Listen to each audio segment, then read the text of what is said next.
इंसान भगवान को ढूंढने के लिए हजारों साल तपस्या करता है, कई सारी किताबें पढ़ता है, लेकिन क्या जानवर भगवान को बिना पढ़े ही पहचान लेते हैं? अगर यकीन नहीं आता तो यह देखो।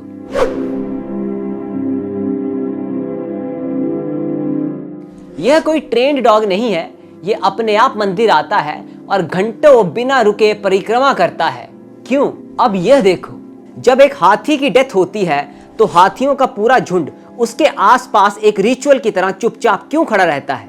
आज हम इस वीडियो में यही जानेंगे कि क्या जानवर उस अनसीन डिवाइन फोर्स से ऑटोमेटिकली जुड़े हैं जिसे हम परम शक्ति या भगवान कहते हैं। हिस्ट्री, रिलीजियस स्क्रिप्चर्स और मॉडर्न साइंस इस कॉन्टेक्स्ट में हमें हैरान करने वाले सबूत देते हैं। बुद्धिज्म के सैक्रेड टेक्स्ट पाली विनय में एक सच्ची घटना का जिक्र मिलता है। जब गौतम बुद्धा जंगल में एकांत में तपस्या किया करते थे, तब पर्यलेका नाम का एक हाथी उनकी सेवा करता था।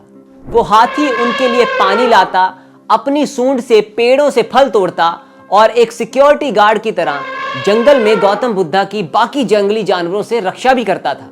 सांची स्तूपा के नॉर्थ गेटवे उत्तरी तोरण पर पर्यलेका एलिफेंट की इसी कहानी को कार्विंग्स की फॉर्म में भी दिखाया गया है। इतने साल पहले तो कोई एनिमल ट्रेनिंग हुआ नहीं करती थी, तो क्या उस हाथी ने गौतम बुद्धा जी के अंदर के डिवाइन एलिमेंट को पहचान लिया था क्या? हिस्ट्री के पेजेस पर एक और इंटरेस्टिंग किस्सा दर्ज है। माना जाता है कि एक बार संत कबीर को सिकंदर लोदी ने एक पागल हाथी के सामने फेंक दिया और सबको लगने लगा कि अब संत कबीर जी का अंतिम समय आ गया है। लेकिन आगे जो हुआ वो किसी चमत्कार से कम नहीं था। वह पागल हाथी कबीर जी के सामने आया, उसने अपनी सूंड से कबीर जी को उठाकर बड़े प्यार से जमीन पर रखा और फिर अपनी सूंड से उन्हें प्रणाम भी किया।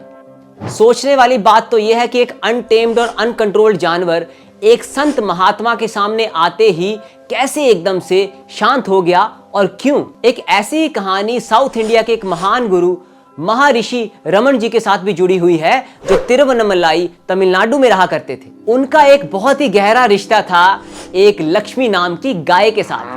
वो लक्ष्मी गाय रोज अपने आप उनके आश्रम आती और महर्षि के पास घंटों बैठकर डीप स्पिरिचुअल स्टेट फील करती। एक बार तो ये लक्ष्मी गाय महर्षि के हॉल में आ गई और अपना सर उनके कंधे पर रख दिया और रोने भी लगी, और अपने स्नेह भरे हाथों से महर्षि रमन जी ने उस गाय को चुप भी कराया। इस इंसिडेंट के documented proof letters from Ramana श्रीमम जैसी स्पिरिचुअल बुक्स में भी मिलता है। ऐसा भी माना जाता है कि जब उस लक्ष्मी गाय की मृत्यु हुई तो श्री रमन महर्षि जी ने उसको अपने साथ ही बिठाया और उस गाय को मुक्ति प्रदान की। और आज के समय में भी ऐसे कई एग्जाम्पल्स मिलते हैं जो साइंस के सारे लॉजिक को फेल कर देते हैं। 2016 बेंगलोर में पुट्टनेहाली मंदिर में एक श्वान कुत्ता रोज सुबह आकर क्लॉकवाइज दक्षिणावर्ती परिक्रमा करता था, ठीक उसी तरीके से जैसे हमारी सनातन रिचुअल्स में बताया गया है। बिजनौर यूपी के गांव की भी घटना है, जहां पे एक श्वान यानी कुत्ता हनुमान जी की मूर्ति के इर्द गिर्द परिक्रमा करता रहा कई घंटों। और ऐसा करने के लिए उस कुत्ते को ना तो किसी ने फोर्स किया था और ना ही किसी तरीके का कोई लालच दिया था। आज के modern researchers, specially cognitive ethology के एक्सपर्ट्स, यह मानते हैं कि एनिमल्स के पास भी कॉम्प्लेक्स सेट ऑफ इमोशंस और सबकॉन्शियस अवेयरनेस होती है। एक बड़े ही फेमस प्रिमेटोलॉजिस्ट हुए हैं जेन गुडॉल।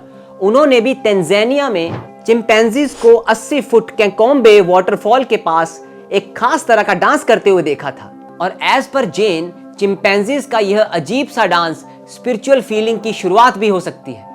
और क्या आप जानते हैं कि हाथियों का झुंड एक डेड एलिफेंट के आसपास बिल्कुल शांत खड़ा रहता है।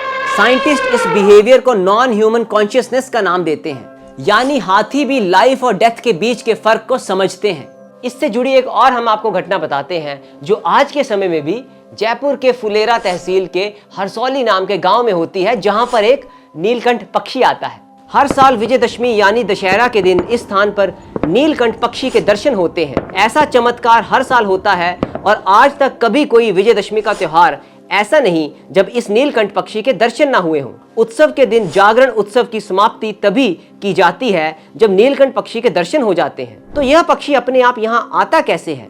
साइंस के पास तो शायद इसका कोई जवाब नहीं है, पर आध्यात्मिकता यह कहती है कि इसी स्थान पर संत श्री झांझू दास जी ने 15वीं शताब्दी में तपस्या की थी और कहा जाता है एक बार प्रभु श्री राम जी ने श्री झांझू दास जी को यहाँ वादा किया था कि तुम्हारे उत्सवों में मैं नीलकंठ पक्षी बनकर आऊंगा, उसे मेरा स्वरूप समझना।